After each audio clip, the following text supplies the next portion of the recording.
everyone, welcome back to another episode of Webtech Tutorial. In today's video, I'm going to show you how to log out of your Gimkit account.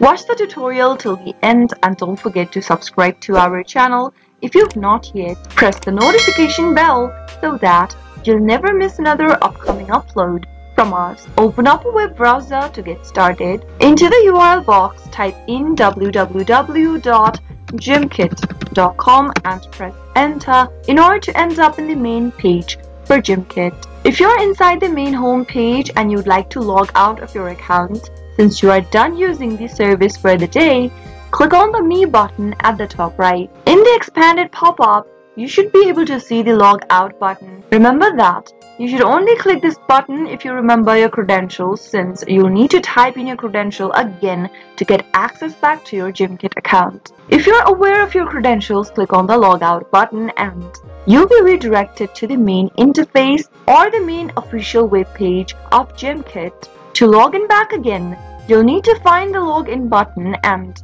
enter your credentials for your Gimkit account to get access back on your main home page.